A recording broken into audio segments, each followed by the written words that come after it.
Bonjour chers élèves, j'espère que vous allez bien, j'espère que vous êtes en bonne santé et en bonne forme et j'espère aussi que vous continuez à travailler malgré toutes les circonstances et malgré cette situation qui est vraiment difficile pour tout le monde, d'accord? La semaine dernière, je vous ai envoyé un soutien sous forme de 3 épreuves avec des textes, avec des questions de langue, des questions de compréhension, quelques productions. J'espère que c'est déjà fait. Sinon, vous pouvez reprendre la vidéo pour après. Vous la laissez pour l'instant. Vous partez pour faire le travail. Une fois que vous faites le travail, vous pouvez voir la correction. Pourquoi? Parce que c'est pour votre bien, d'accord? C'est important pour vous en premier lieu. Alors, la première épreuve, c'était ce texte que vous êtes en train de voir sur votre écran. Donc, Al-Husima, le 5 mars 2020. Cher papa, je t'écris cette petite lettre pour te dire que tu nous manques beaucoup et pour te donner des nouvelles de la famille. Nous sommes en bonne santé maintenant que ma mère est complètement guérie grâce aux médicaments que je lui ai achetés à la pharmacie. Selma et Youssef travaillent bien à l'école. Je les aide chaque fois qu'ils me le demandent. Ils obtiennent de bonnes notes. J'accompagne maman quand elle va faire le marché. Quand tu reviendras, je te parlerai de quelque chose qui va te faire plaisir. L'autre jour, on t'a vu à la télévision avec d'autres journalistes à l'occasion de la visite royale à Agadir. C'est pour quand ton prochain reportage? Nous sommes fiers de toi. Je t'embrasse fort. Ta fille, Aïda. Voilà. Donc, c'est une lettre très claire, très simple. Donc, il n'y a pas vraiment des mots difficiles, il n'y a pas des choses à expliquer. Donc, elle est claire. On passe directement aux questions de compréhension. Voilà. La première question. À quel genre appartient ce texte? Et on a dit le genre, c'est pas le type. Lorsqu'on dit le genre, c'est-à-dire on cherche à savoir est-ce qu'il s'agit d'un roman, est-ce qu'il s'agit d'un conte, d'une nouvelle, d'un texte de théâtre, d'un article de journal, d'une lettre, ainsi de suite. Donc c'est ça le genre. Ici, on vous demande quel genre de texte appartient à quel genre de texte donc quel est le genre de ce texte, pardon. Puis, qui a écrit ce texte? À qui et pourquoi? 3. De combien de membres est composée cette famille? 4, 3, 5. Entoure la bonne réponse. Qui a acheté les médicaments à la pharmacie? Le père de Aïda est journaliste. Vrai ou faux? Entoure la bonne réponse. Relève la phrase qui indique qu'Aïda va faire une surprise à son papa. À quelle occasion le père de Aïda est allé à Agadir? Qu'est-ce qui montre que Youssef et Selma travaillent bien à l'école? Voilà, ce sont 8 questions qui se rapportent vraiment au texte. Et puisque le texte n'est pas difficile, il est clair, donc les réponses ne seront pas vraiment difficiles à trouver. Alors, donc, à quel genre appartient ce texte? Donc, ce texte, c'est une lettre. Vous l'avez remarqué, c'est une lettre. Alors, qui écrit ce texte? À qui et pourquoi? Donc, celui qui a écrit, c'est Aïda. C'est Aïda qui écrit à son père pour lui donner des nouvelles de la famille. Donc, d'après le texte, on a compris que le père n'est pas, n'est pas chez lui, n'est pas avec ses enfants et sa famille. Donc là, la fille a pris la peine quand même de lui écrire une lettre pour lui donner des nouvelles de la famille.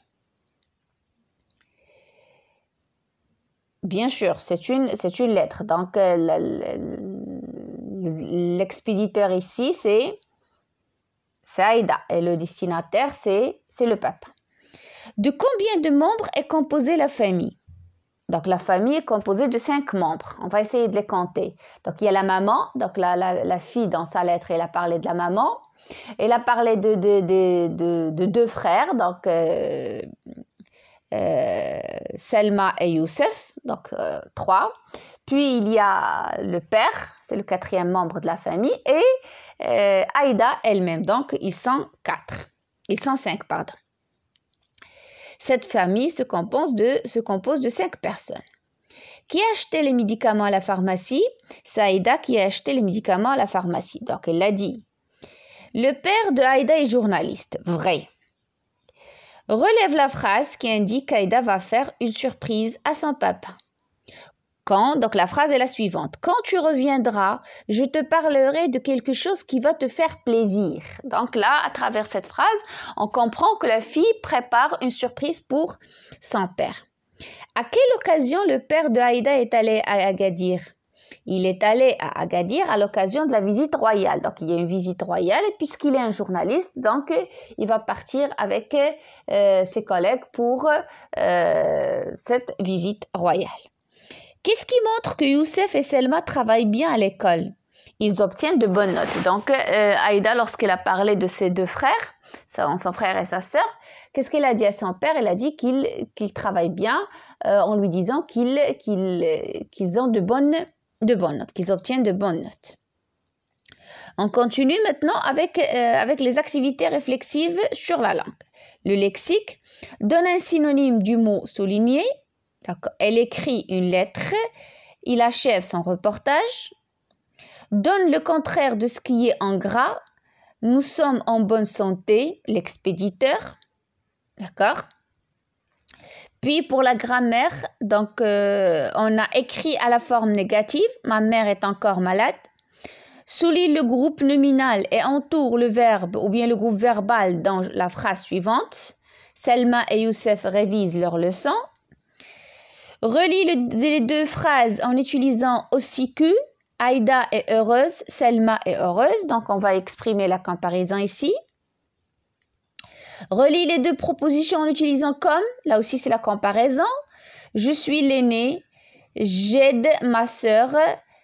Non, là, c'est pas la comparaison parce qu'on a comme de la comparaison. Là, c'est la cause. D'accord? C'est comme qui exprime la cause. Je voulais dire que c'est pas la comparaison. J'aide ma sœur et mon frère à faire leurs devoirs.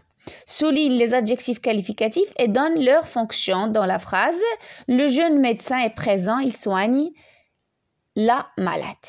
Donc, on commence par le lexique. Voilà. Donne le synonyme des mots soulignés. Elle écrit une lettre, elle rédige une lettre. Donc, le synonyme d'écrire, c'est rédiger. D'accord?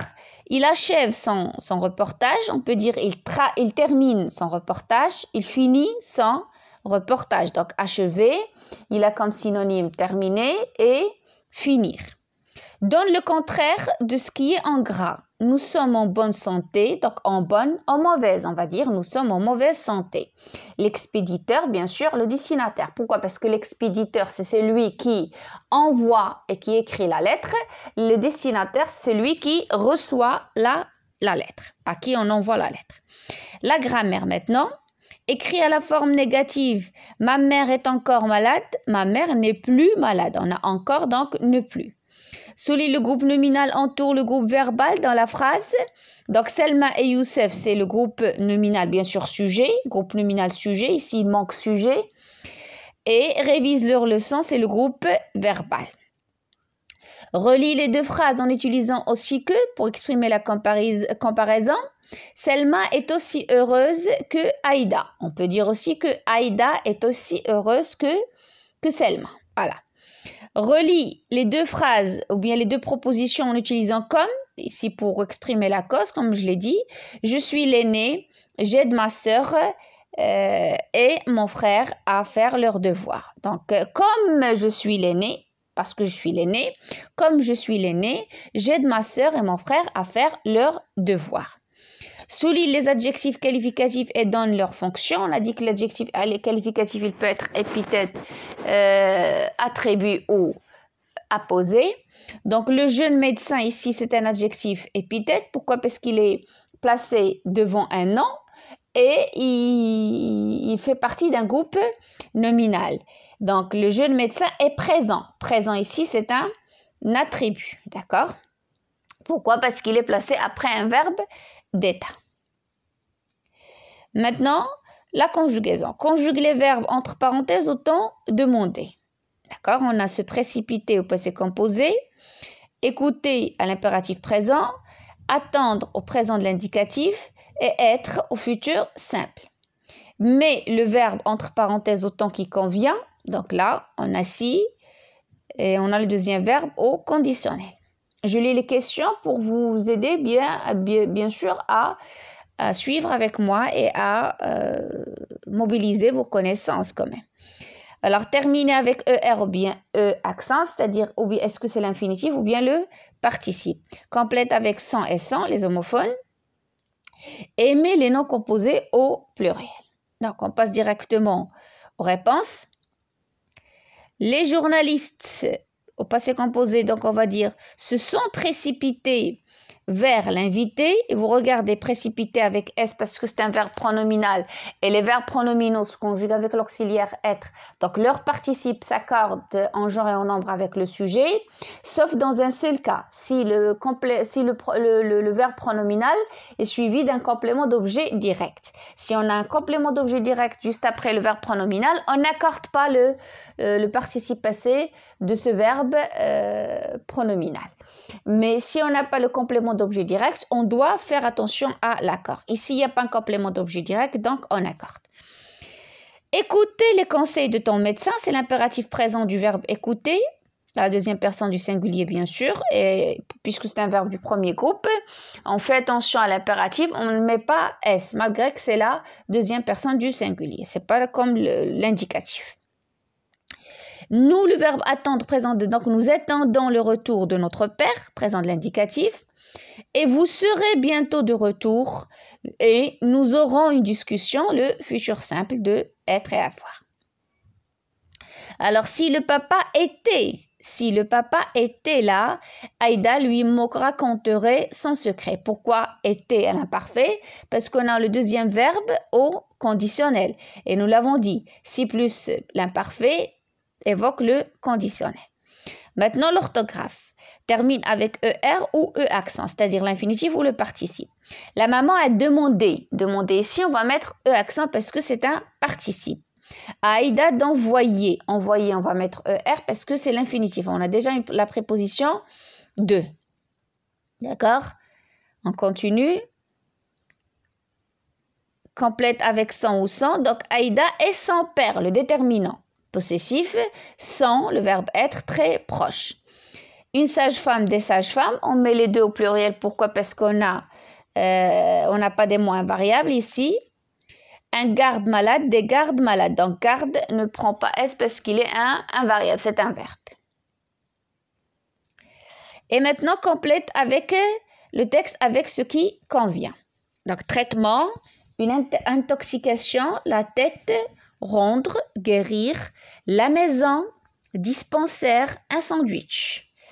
À la sortie de l'école, Selma a acheté, il a mangé en vitesse, il l'a mangé en vitesse, il a mal à, et il s'est mis à,